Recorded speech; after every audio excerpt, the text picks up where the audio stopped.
Hello, everyone. Welcome. We're just letting people in. It'll just be another minute as people come in from the waiting room.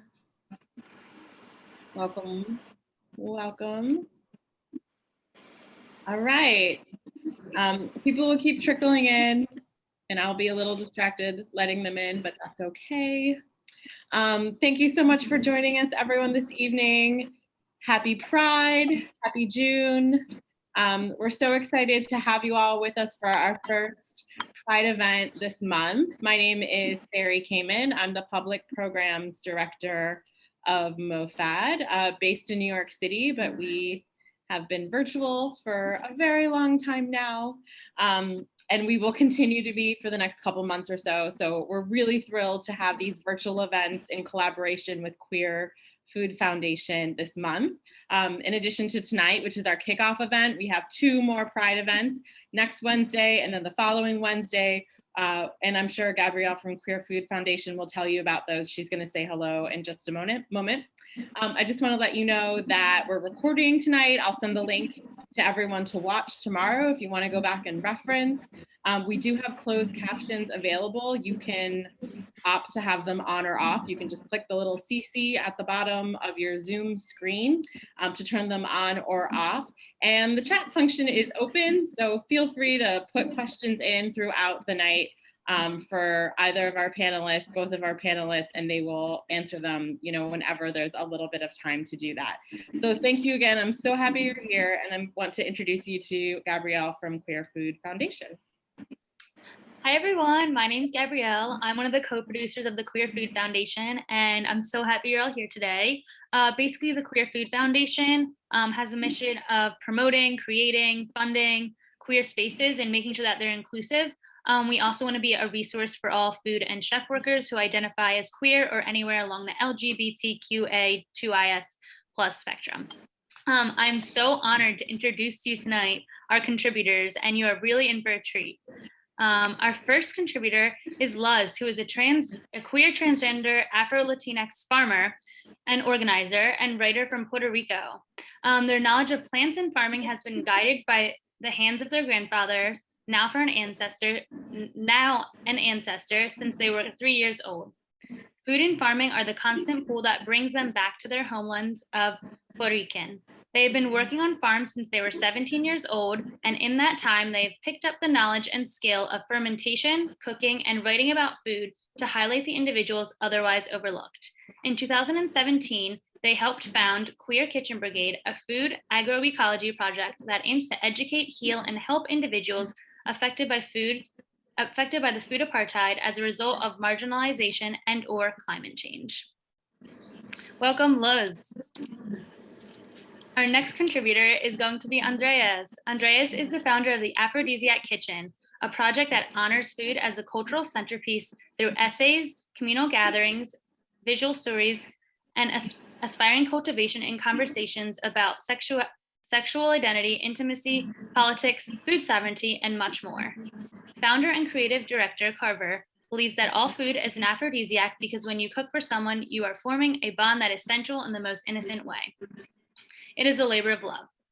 In his first printed cookbook, Zine, Departure of Youth, he explores his love of food through a combination of recipes, photography, vignettes, where he reckons with his queer identity, mental health, and trepidations around romance.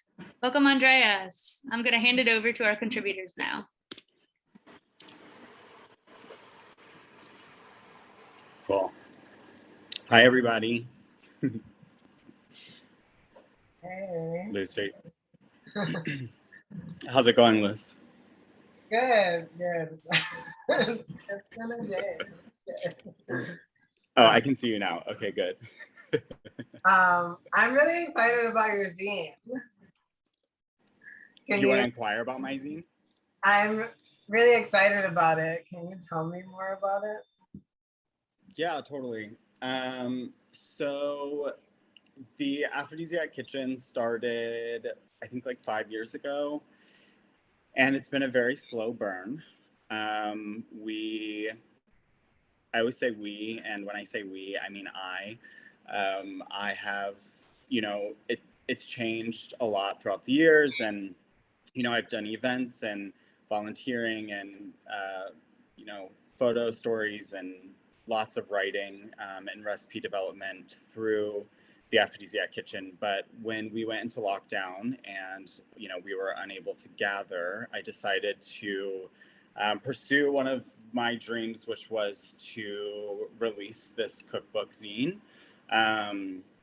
So yeah, it's about 100 pages, and there's a mixture of stories, vegan recipes, collections of three photo series, and then like a playlist and some other things. But yeah, it's an exploration of just what it's called, which is the departure of youth. When I turned 27, and I think being queer, we can all understand like what 27 means in our community and the return of Saturn, and like how everyone, I mean, I don't want to speak for everybody, but I know I'm an Aquarius Saturn. Are you going through it right now? No, I just finished mine. I'm 31, so my Capricorn Saturn happened. It's done. Best of luck to you. What was your experience? My Saturn return was like, my Saturn's in Capricorn. My Saturn return was like all about my career. It was all about work. Like anytime I tried to like enter into a like romantic relationship, the universe was like, nah, you're good. But work-wise, I like was able to do some really awesome things. So yeah.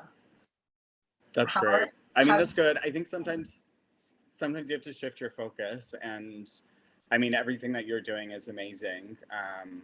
And I want to touch on that, but yeah, like the Saturn return is what basically like led me into writing this, because mine was really sad and very depressing, and I realized how long life is, and obviously like I don't want to take life for granted in any way, but like I just realized that I'd been moving, so for all of my life I moved basically every 3 years, and that was the first time I'd ever lived somewhere for in Brooklyn for more than 3 years. And I just realized that I had so much time left, and I didn't know what I was going to do with that time. The future suddenly felt very real, and I was very overwhelmed by it. And yeah, like my anxiety was out of control, and I wasn't necessarily eating all the time, and I was I was just having a difficult time with depression and anxiety. And so I wrote about that in the zine. And that's what it is. So there's like 10 or 11 stories and quite a few different recipes. But I'm curious to know, when you after your Saturn return, how did you come about with your project? I'm sure everyone wants to hear more about it, but I know that you're handling quite a few different things. So I don't know where you want to start, but I know I want to hear more about it, just because from what I've read, I'm like, oh my God, I am not doing enough. Oh no, I'm just a high functioning individual who suffers from mental illness also. It's fine. Cuir Kitchen Brigade started in 2017, and it was I like to say that like it was birthed by the hurricane, more so than like me or any of the other co-conspirators on the project. Yeah, the night the hurricane happened in Puerto Rico, myself and a bunch of the founding members of Cuir Kitchen Brigade were in my backyard in Bushwick, Brooklyn, with a bunch of other people who did like food justice work and cooking and farming. Jesus Christ. Sorry, y'all. To talk about connecting the diaspora with like with the island. And then Cuir Kitchen Brigade happened. But yeah, since then it's been a wild ride. We've fed people at the border in Tijuana. We've gone to Puerto Rico a bunch. And yeah, I think most recently we're in the process of putting together an anthology called Queer Ecology, towards a trans ecofeminist future. And the interest in that has been like a lot around my own study of queerness and the way that like people, queerness and transness and biodiversity, and the way that like the government and the powers that be like really like introducing policies that are like anti the earth and also anti-queer trans people. So yeah, that's a little bit of what I've been doing. I'm curious about, so I creeped on your Instagram and there was a post recently where you talked about it was like something to do about like desire for a lover. And then there's this like amazing writing about like, I'll get off of the couch for you to cook even if I don't want to. And I just found that to be so sad. No, so beautiful, because Just like kidding. I like to joke, but it's actually kind of true that I'm about to out myself so hard right now. But like I don't necessarily flirt in the traditional sense. I cook food for people. Love. And it also just like kind of reminded me of my Tinder profile. Can we explore that before the end of this call? Can you share that with everyone, please? Totally out of myself, but yeah, my Tinder profile says something along the lines like, sleep in on a Saturday while I go to the farmer's market and gather supplies so that I can cook you brunch while you lay in bed. Like, so obsessed. I just swiped right is the good way, right? Yeah. I just swiped right. Yeah, I how did you come about cooking? Like, how did that start for you? How did that become a like important thing in your life?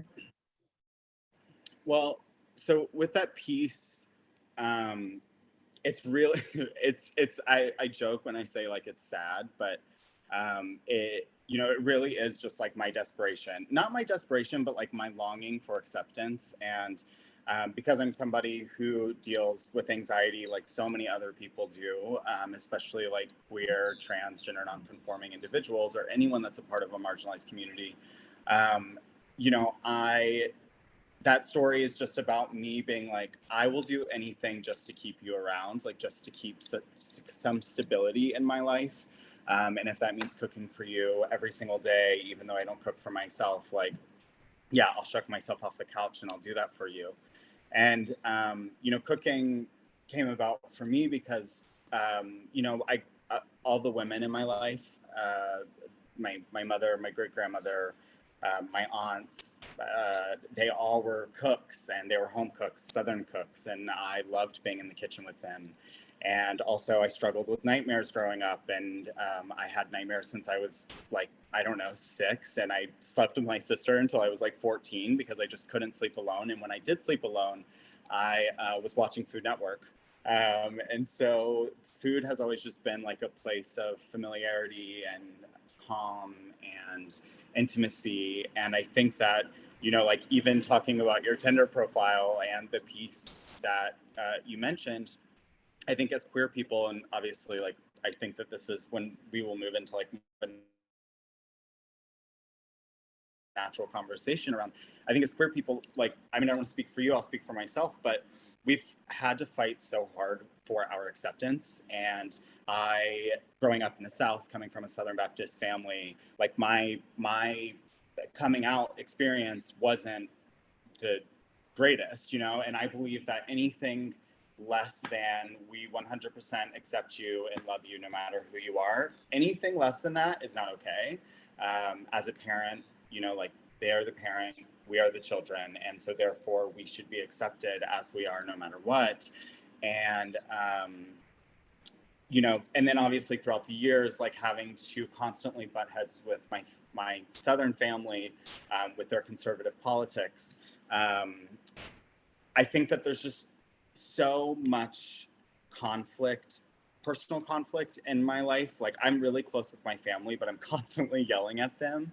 And there's so much personal conflict that I feel like food is my way to just be like, this is a part of me. This is me giving you myself. I made this. Like, this is not superficial. This is something that I put my time and energy into. And please just love me for this, because this is I don't have to try here. Like, I don't have to, I mean, I'm trying, but like, this is something that comes naturally to me. And I just want to give myself to you in a way that's going to make you happy. And I know it's going to make you happy, but I don't know. I mean, I assume that that's the queer experience, but I don't know if that's true. And I'm curious, like, you know, with your identity of, you know, being trans, being Afro-Latinx, like, what is that, you know, can you relate it back to food, or, you know, looking for acceptance? Is that something that you feel food does for you? I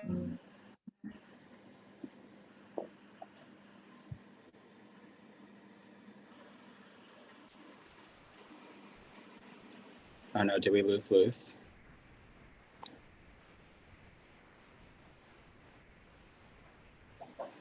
Did the storm get them?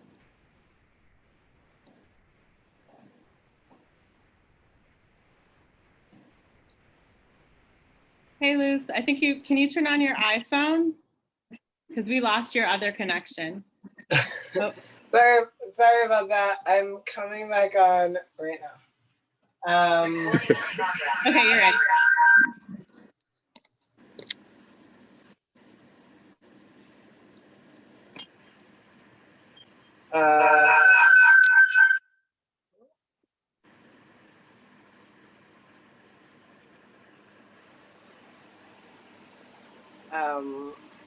Sorry There we about go.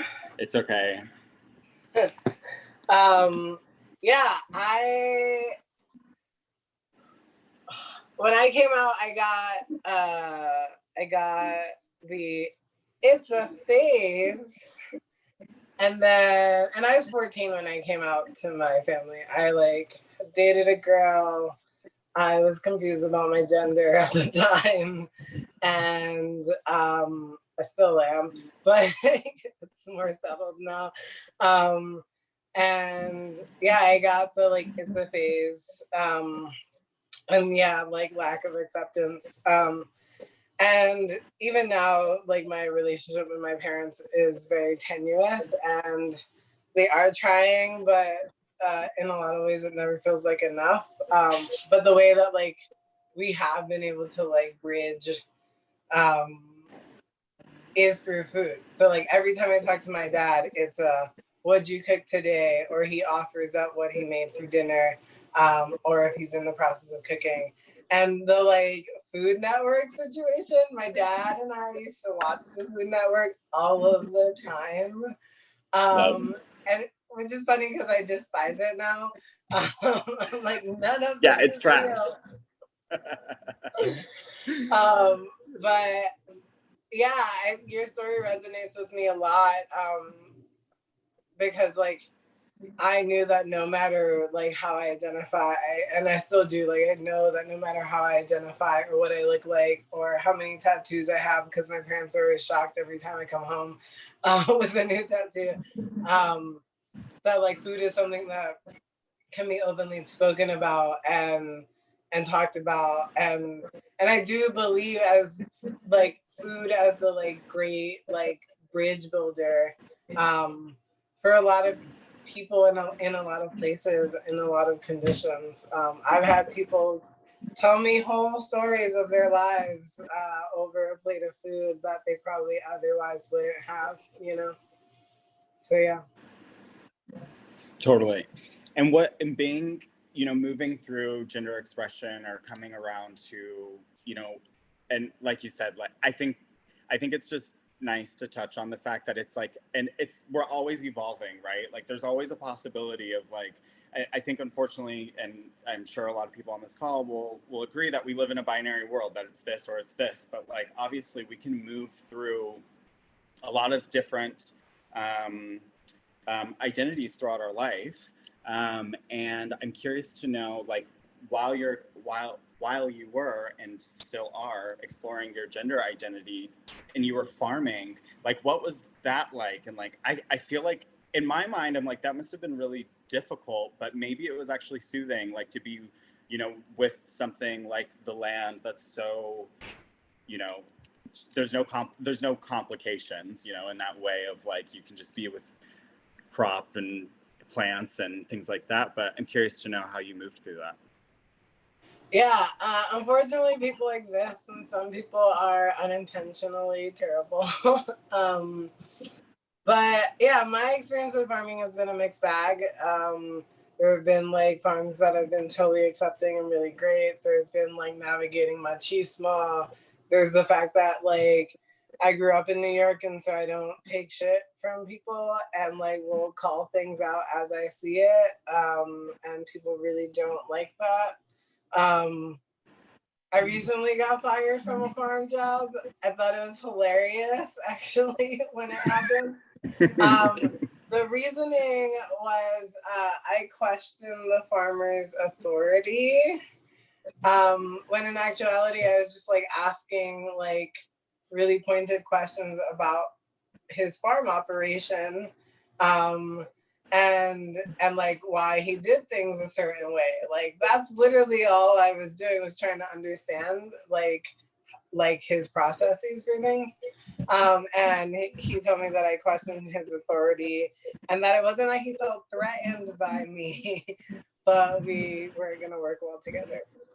So, so yeah, it's hard to navigate it. I've had really beautiful experiences on farms, and that's been great. And also at the end of the day, just like being barefoot on land is really, really amazing. And just like it's filled with pleasure, it's filled with joy. And I know that like centering pleasure around food. I mean, the Aphrodisiac Kitchen, like the name screams pleasure. And so I'm interested in like, for you, how do you make that connection between pleasure and food? I mean, it's all pleasure, right? I mean, for some people it's not. Like some people like food is extremely scary and they get overwhelmed and they're really stressed. But, either way, like on the other end of cooking, you are receiving a meal. But I think everything about it is pleasurable. I like, even from like the land to like, being intentional about our food, of like who helped, the labor workers, how like the whole cycle of getting the food to the table. Like obviously, unfortunately, with corporate farming and the way that we process our food is extremely toxic. But when you are able to support local ecosystems and, you're able to really like spend time with food, all of that is pleasurable. Like there's nothing like you're using all of your senses, you're providing life force to somebody, you're giving so much of yourself just through cooking, because there's a lot of intimacy that comes with cooking, right? Like you're like chopping, you're like hoping that this is gonna taste good, and if it tastes awful, then like you're like, okay, well this person's obviously gonna hate me, so it's like I think working on perfecting something for someone and then giving it to them, and then having that moment of them being like, or like making some sort of noise, or being like, oh my god, wow, like them being like, wait, what, like you can actually do this, like it's all worth it, because it is a relationship that's based in reciprocity, right? Like I'm getting pleasure from giving you pleasure, and wouldn't the world be a better place if we just gave each other pleasure? Just like all of the snaps forever. Yes. Yes, it would be a so much happier place. Which is, yeah, I think like I resonate with everything that you said so hard. I love eating with my hands.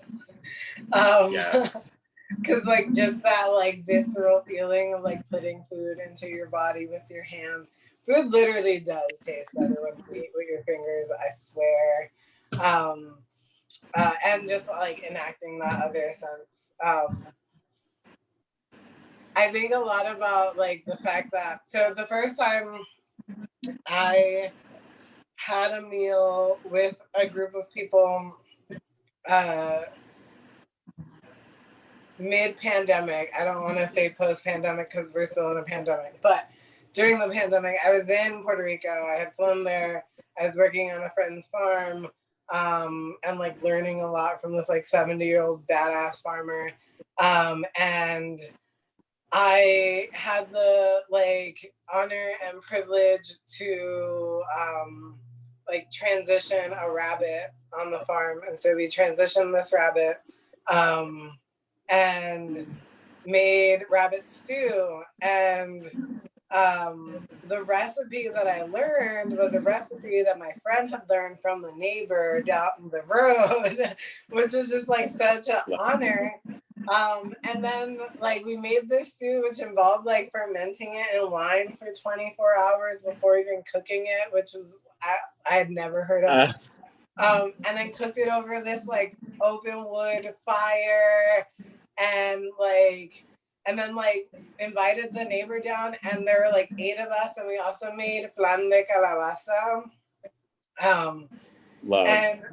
And like also got that recipe from my friend who got that recipe from like their grandmother, who they like basically like sat down with their grandmother to get all their grandmother's recipes because their grandmother's has Alzheimer's, and so they like were like, I need to preserve these things. So like also another privilege. And then there was just like 8 of us sitting around the table talking, playing cards, eating food. And I like stepped away from that experience, and I was just like, what am I feeling in my body and in my brain? And I was like, oh, I'm happy. Like I'm happy because I got to share food with people, and the isolation of like being in a global pandemic, especially at the very beginning, is just so much. How did you navigate that? How did you move through it? I got on anxiety medication. Truly the best thing I've done for myself in a really long time. Truly helped. You know, I think I just did what everyone else did and just took it a day at a time. But like, you know, I think that what you just spoke on is like so special, because also like having that that recipe shared from someone's grandmother. I have a piece in the cookbook where I talk about my grandmother died of cancer in February of last year. And like there's so much legacy within the recipes that we share with each other, right? And so like how special it is that we're able to like queer up this legacy, and we're able to like insert our personal stories into something that has been so connected to the patriarchy for so long, right? Because I think that, you know, for so many years, women were in the kitchen, and that's the only person that was supposed to be in the kitchen. And now, like, obviously things have been changing, and then we're helping to continue to change what the kitchen looks like. So I'm curious if you feel responsibility to like radicalize food, or like the kitchen, or how we see like food connected to queer individuals. Yeah, God, the whole like, you know, women in the kitchen and the patriarchal bullshit, because that's what it is. And then like also like men just being in the kitchen like forever now. I hate restaurant culture. I remember being in Tijuana, and like, you know, we were cooking meals for about 100 people a day when we were down there, and people would like come into the kitchen and be like, I'm gonna help out, and I'd be like, cool, and then they'd be like, how you want this onion chopped? And I'd be like, however you want to chop it.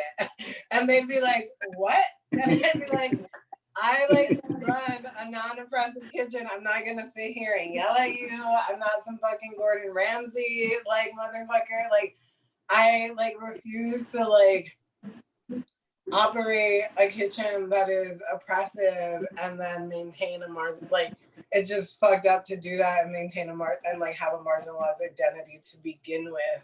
And then also I think that like food speaks to everyone in a really different way. And so like I never want to be like, do this thing my way. I want to be like, put your energy into this and put your power into this and do it the way that like you need to, and I will meet you like halfway with my energy. Totally. So yeah, like I think of us as like, I think that it is our responsibility to like hold on to those recipes and to gather those recipes and to preserve them and archive them, because there are a lot of people in the Puerto Rican diaspora who don't have access to like someone's grandmother's flan de calabaza recipe or their own grandmother's recipe, you know, because their family probably doesn't talk to them because they're gay or they're queer or they're trans or what have you, you know, like there are a lot of people in the South, like in Appalachia, who like Totally. Like some of them are friends who like completely are estranged from their family members who don't have that like biscuits recipe or that chicken dumpling soup recipe, you know? So yeah, I think that it's our responsibility as like keepers of recipes to like continue to pass those on to people so that they have like an attachment to their culture. And that in and of itself is radical, you know? Hell yeah. Hell yeah. Such an important point. I think that you're hungry? It's demo time, yeah. Always. Okay, are you going first or am I going first? You can go first. Okay, cool. I'm gonna plug in my computer real quick because somehow it's suddenly dying. That's real. I'm excited for your recipe. I'm making something from the cookbook zine. Let me turn my lights on. So I'm making a vegan mac and cheese, which is obviously a Southern staple and very important in the South. This is there's a like Southern home plate in the cookbook, and it's collard greens, mashed potatoes, and mac and cheese, and being mixed. You know, I'm white assuming, but you know, being from both Black and white households or families. That was something that was always on the table for both sides. It was something that I found like connected my like two, you know, opposing identities. And so it's really important and super special to me, you know, the Southern plate. But either way, let me pull the recipe out so I don't mess this up. I mean, I could just like wing it, which I probably will too, but I'm gonna give y'all the exact measurements. I forget, did we send the exact measurements out? We did. If anyone's on the chat. We did? Okay, cool. So then I don't necessarily need to give y'all the exact measurements. So I'm gonna just pull through. So what I've done is, I think folks want to see the zine. Can you pop that cover of the zine? Also, everyone on this chat should buy a copy of this zine. Look at this very adorable human. Gorgeous. Modeling the zine. Okay, y'all should buy it. I mean, it's sexy. It's weird. Okay, so that was my plug. So thank you for that, Luce. So what you're gonna do is you're gonna start, I have my water on boil. I probably should have started this a moment ago, but I am going to take my little blender out. And I have soaked cashews So like an hour. If you don't have a high-speed blender, then you should soak your cashews overnight. What we're doing right now is we're making the cheese sauce, or like the air quotes cheese sauce. And you're gonna pour your cashews in the blender. I have also already boiled a potato, onions. I don't know if y'all can see this. This is when I should have my phone ready. I think I have it, but a potato, onions, and carrots. What I've done is I boiled them until they were soft. And I have the broth here that was made from just these, I mean, I wouldn't suggest this for soup, but just, from these 3 ingredients. And we're gonna add all of this in there. And you're gonna add about a cup of the broth, but you can, as you're blending it, you can see, what the consistency is and how it's going. But, just feel it out. Like Lou said, it's yours. Like, and I literally wanted to make a cookbook where it was just like, I just gave all the ingredients and I was like, figure it out. Like, it's just yours. Like, you can go for it. And then I have this garlic powder. Wow, I'm really sucking at this. A little bit of garlic powder that I'm throwing in there. You're not sucking at this. You're doing awesome. And also, someone made the mac and cheese earlier and said that the recipe is delicious. So, love, go off. It truly is one of the best vegan mac and cheese recipes. I've tried a lot. I'm not trying to, I'm just saying it's really good. There's some apple cider vinegar and mustard in here, so I'm going to throw that in there as well. And I just need to take a moment to recognize Coleman's mustard, because if you don't have this in your fridge, and if you're not using Coleman's, then you're not using mustard, okay? It's just, this is the best. Get the powder or get this mustard, because truly it is sensational. And then we're gonna add our nutritional yeast. I don't know how many people on the call know what nutritional yeast is, or how many people are vegan, but Nutr, as some people call it, is like the vegan's BFF, because it has, a lot of B12, lots of vitamins and minerals, but also it's what gives us like a cheesy flavor. I put this on popcorn. I put it in like all my cheese sauces. I mean, I basically put it on everything, but a little side note, if you make popcorn on the stove with this and some salt, black pepper, and if you can get some black lime powder, it's done, y'all. That's how you keep somebody around. Also, when I'm lazy and also need to make myself a meal and I make like vegan instant ramen, I add nooch to the broth. And like I can like some coconut milk and some nooch to some like veggie to some vegan ramen broth. It really is great. That sounds it's like gonna give you some like umami-ness or some like funk. Yeah. That sounds nice. So I added a little bit of salt, and then I think I'm doing a half a cup of coconut milk. This is really important. I don't know, again, how many vegans are on the call, but because vegan food tends to not be very fatty, wherever you can add fat in, do it as much as possible. I add a ton of olive oil in my food, lots of coconut milk, lots of avocado. Anywhere I can get extra fats, I just throw that in there, because that's what's going to make the meal like 10 times better. Learn how to use salt, and learn how to use fat, and learn how to use acid. And if you know how to do those things, then you will always make someone happy. And then you're going to do, some of this veggie broth. I'm just going to eye it, and you're going to blend it. My noodles are not going to be ready in time. I'm going to blend this, and I'm going to mute myself. Luce, do you want to take over? And then once the noodles are ready, once you're done, I can jump back in and just show people the consistency and mixing in the sauce with the noodles. It's pretty. Yeah. That's basically all I. Cool. There was a question of, did you salt the broth that you boiled the onion, carrots, and potatoes in? Oh, no, I didn't. I salt everything, but I did not salt this broth because it's just not necessary. I mean, you could. It probably would add some complexity, but I didn't salt it. I usually don't.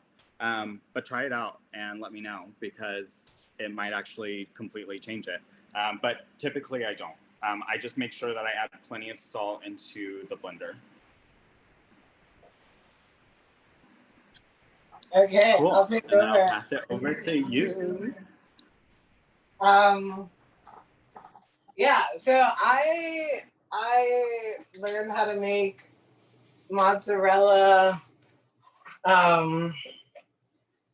It was like, my life story is a lot, but for a time I was a cheesemonger at Sahadi's in Brooklyn. And they were starting a like cheese making to do cheese making classes, and I was like heading up like fermentation classes for them. And another cheesemonger who had like worked in like cheese caves in Germany was like, try this recipe of making mozzarella. And so I did, and it was easier than I could have ever imagined, and more delicious because I made it. But yeah, so some of the first steps in this recipe, I've already completed, and so I've already brought the milk up to a boil. Not a boil. I've brought it up to 90 degrees. I've added the rennet. I've let it sit. And what you see are cheese curds. And so after you let this, after it's been sitting for a while, what you're gonna do is strain the cheese from the liquid, which is also known as whey. And so I have a colander with a bowl underneath because I do want to capture that whey.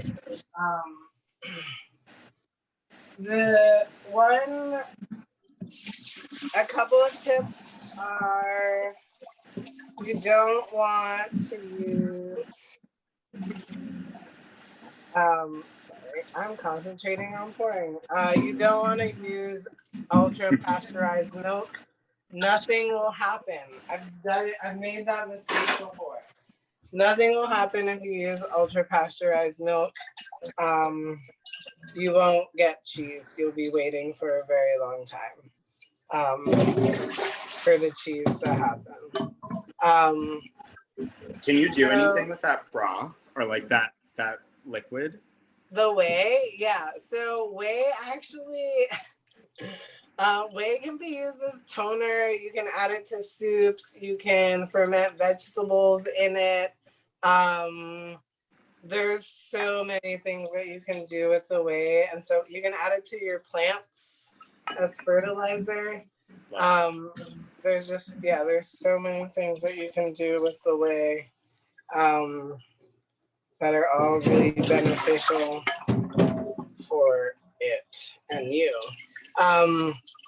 So about 1 gallon of milk will 1 gallon of milk will give you about a pound of cheese.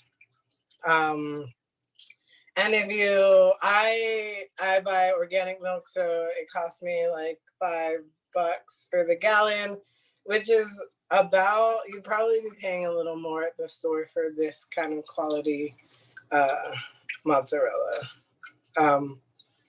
So once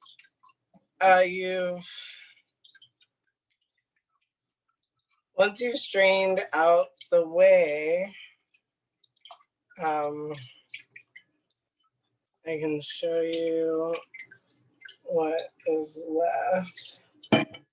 And how long did you say you let it sit? So I let it sit for, with regards to, sorry, With regards to what?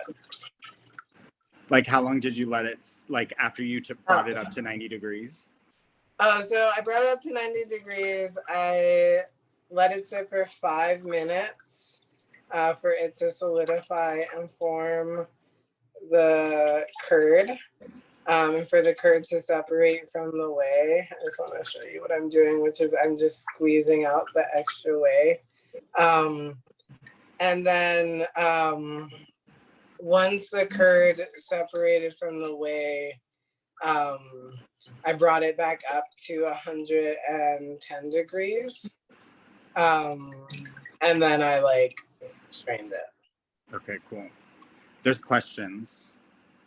What Don't are the ask. questions? Okay, I'll ask you, don't worry. Okay, so one says, when you say ultra pasteurized, do you mean the box kind? Can we use milk from grocery store in the refrigerator section? So yes, you can buy milk in the grocery store. I don't mean the box kind, although I think the box kind is also ultra pasteurized. What I mean is the like at the corner store or like at your bodega, at the grocery store as well. Like if you'll have to read the labels, because there are some cheeses that like aren't pasteurized at all. That's a lie. There are some cheeses that are ultra pasteurized.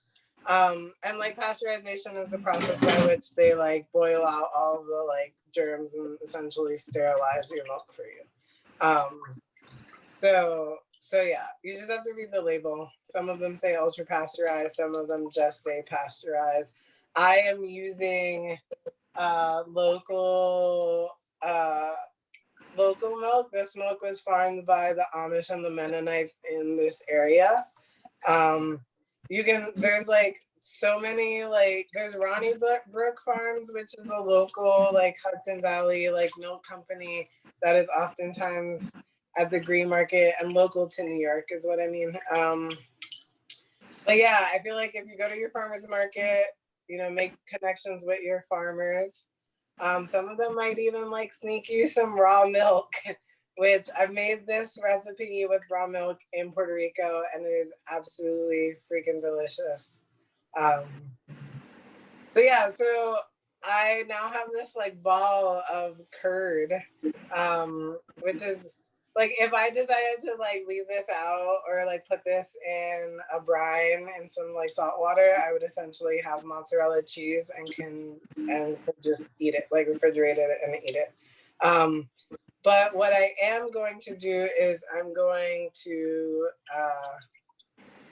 stretch this. And how I'm going to do that is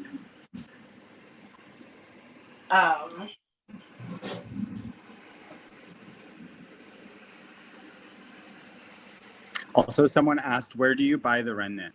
oh yeah. So it's really weird. Most beer supply places like have rennet. You can also get it online. Yeah, there are so many places to get rennet. So this is what I have on the stove is essentially just water, just plain water. That is gonna be brought up to a boil. How are your noodles, Andreas? They're almost done. Yeah, so I'm gonna bring water up to a boil and I'm basically going to now work the mozzarella. And what I mean by work the mozzarella, I mean stretch it. So the more you stretch your mozzarella, the like shinier it becomes. So yeah. And are you just doing like so, like just like pulling it apart and then bringing it back together? Yep, that's exactly all you're doing. It's a lot of fun. And also, if you don't if your hands actually feel heat, which mine virtually don't a lot of the time, for the stretching process while it's in the boiling water, you do want to wear gloves because The water is approximately like 140 degrees ish. Okay. And But I how like long? when I cook, I like also cook with my hands. So sometimes I'm like an insane person turning bacon in a cast iron pan with my fingertips. So don't do things the way that I do them because I'm insane. Do you have do you have fingerprints anymore? I do. I do. Surprisingly, fingerprints are resilient. No matter how hard you try to remove them, they stick around. But how long does the cheese keep after you refrigerate it? I've had cheesecake for a couple months, but honestly, my cheese never lasts that long. Like, like this cheese that I'm making, I just bought some like local beautiful tomatoes, and once the cheese is done, I will like soak it in this marinade that I made that has what I put in here.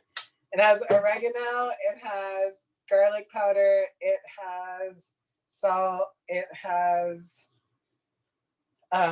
cumin, and it has sumac in it. I have used a vegetarian alternative to rennet, and it works just the same. And the like vegetable rennet, it's delicious. It works just the same. You can buy it off of the internet. Yeah.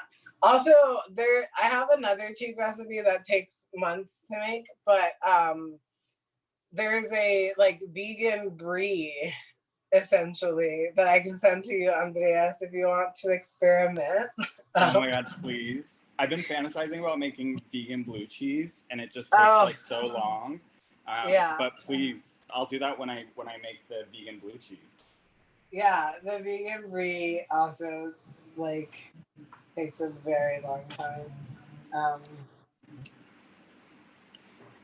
I love that we're basically just hanging out and making dinner. With everyone just watching us. Yeah. I'm like, Leah, I'll email it to you because I have your email. Yeah, I'm like, so what are you doing tomorrow? Like, what's going on? Tomorrow, schoolwork. I just actually recently read this. It's completely off topic, but here we are. I just recently read this beautiful, beautiful paper called Black Atlantic, Queer Atlantic that talks about queerness during the transatlantic slave trade, which I have never, ever read anything about ever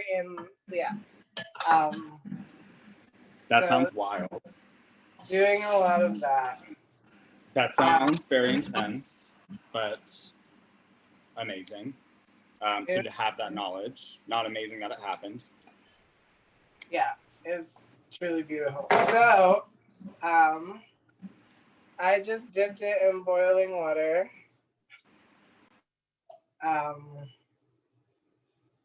And what's happening is basically the curds are like melting and reforming. So you get that like stretch that's happening.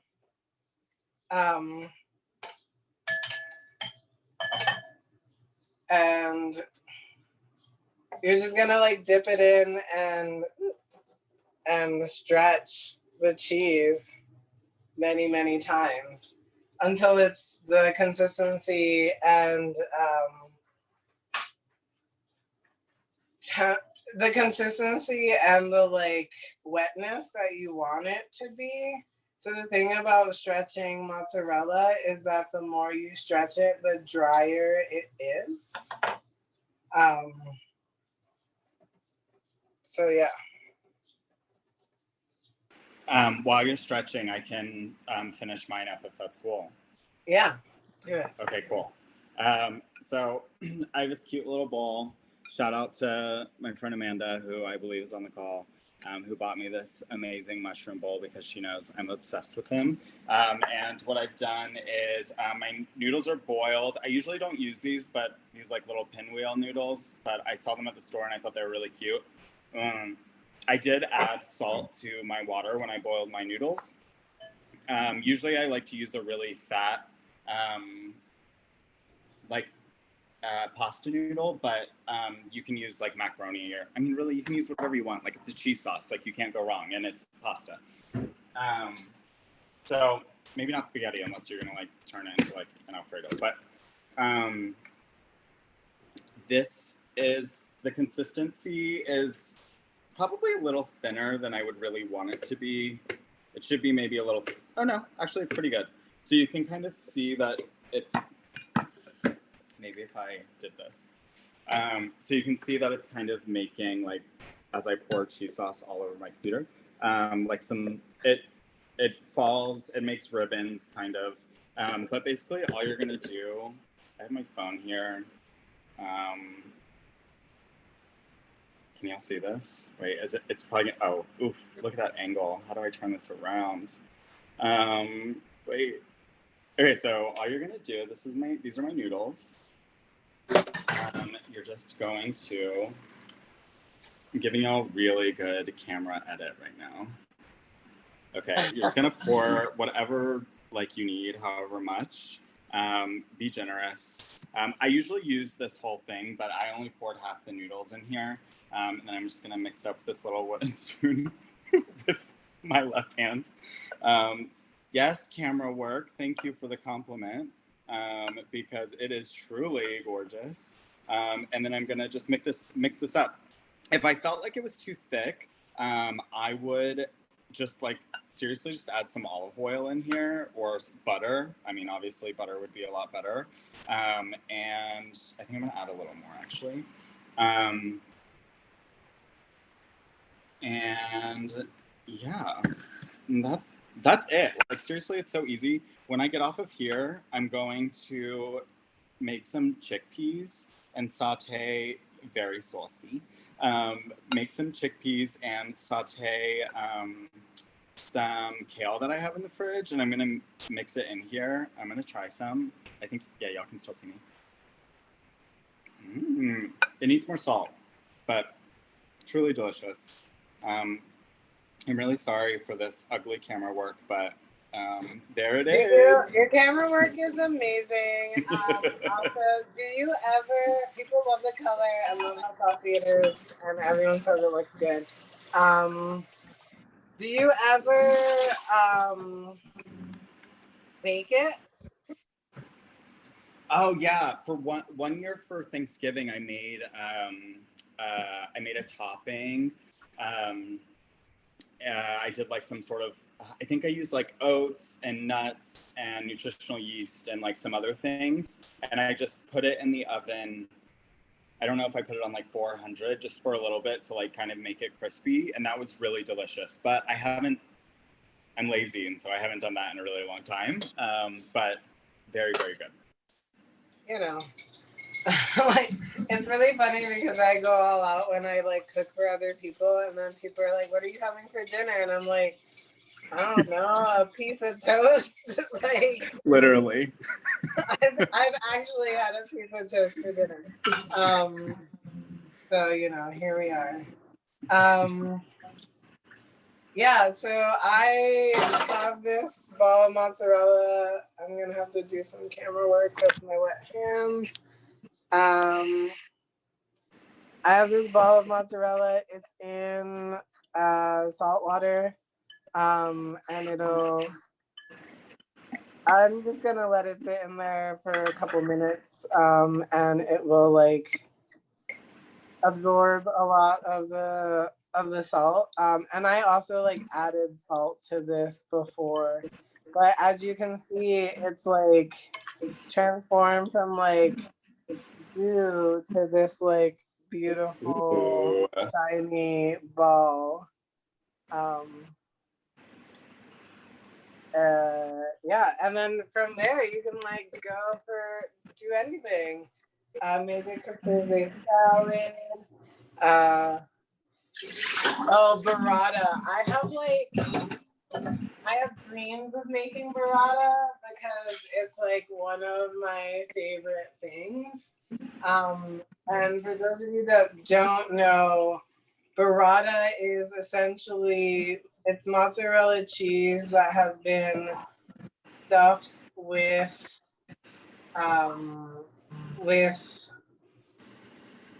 shredded mozzarella tree. Like they take a dry mozzarella and shred it up and then mix it with heavy cream and would, for instance, like if this were back to being a ball, would stuff that into this.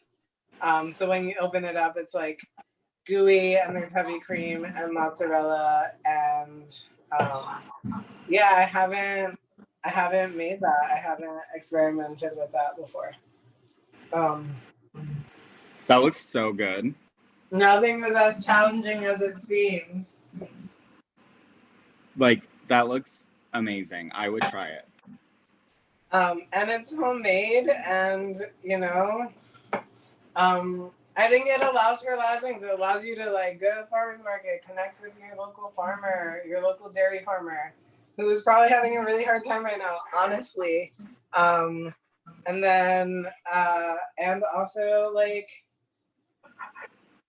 form relationships and bonds with the people that are making your food. Like talk to them. I'm at the farmer's market like every week, and I spend more time talking to the farmer than I do actually like shopping around. Like I'll have like bought all of the things that I need to buy, and then I'm just like standing there talking to the farmer, because that's my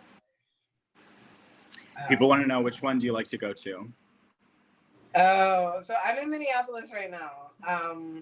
And so I go to the local one here. But I love the Prospect Park in New York. I love the Prospect Park Farmers Market. I recently was in upstate New York and went to the Schenectady Farmers Market there. And I don't know how it escaped me, but the Schenectady Farmers Market is very large. And they actually have a trolley that takes you around the farmers market because it's that big. It's a like free farmers market trolley. Love. That sounds amazing. So I'm gonna give a close-up of my plated dish. With my tomato and my marinade and my sea salt. Can I see a close-up of your dish? Oh my god, that looks delicious. Yeah, mine looks like not as beautiful. I mean, I'm agonizing because I'm like, I didn't wipe off my plate.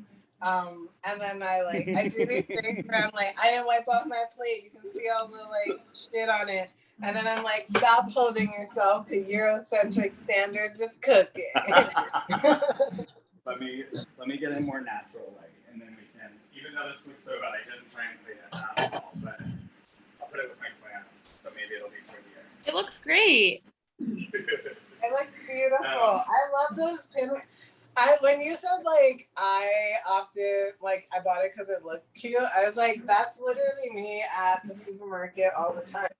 Like I'm like, oh, this looks cute and gay. I'm gonna buy it. Or like the way I pick out my vegetables, I'm like, I want all the like ugly, twisted, beautiful vegetables because I think they're one, inherently queer, and two, I think they're beautiful. Yes, preach. I don't know about everybody here, but I literally could listen to you two all night. Like just the casual talking, the cooking, you truly make me feel like I'm at home, and it's such a lovely feeling. But I want to be respectful of your time because I know you're both extremely busy individuals, but where can people find you? How can they support you before we all head out? Luce, go take it away. Oh, you can follow me at my Instagram is Plantita Luz or Queer Kitchen Brigade. if you like to write about food and queerness and transness, there's still time to submit a pitch to the anthology, and I welcome it. My whole life is falling down. It's fine. Yeah. Or you can like hit me up on Queer Kitchen Brigade's website. And if you try this recipe and have lots of questions, hit me up there and I will respond to you. Yes. You can find me on Instagram at Andreas Joshua or at the Aphrodisiac Kitchen. And if you want to get a copy of the cookbook, it's theaphrodisiackitchen.com. Yeah, that was so nice. Oh, Amanda plugged me already. We put all that Thanks. information also in the chat. We put the Instagram and where to get the Aphrodisiac Kitchen, Volume 1. Thank you everybody so much I'll for send coming. both tomorrow also with the follow-up email. So don't worry about if you missed the links. Yeah, we'll make sure you get it. Thanks for having us. And thanks, Luce, for being so fun. So much. Thanks, Luce. Thanks, Andreas. It's been wonderful. Thank you both so much. We'll send Thank the you. link and the recording tomorrow. Thanks, everyone. Have a wonderful night and come back next week for our next Pride event with Queer Food Foundation. Good night, everyone. Bye. Bye.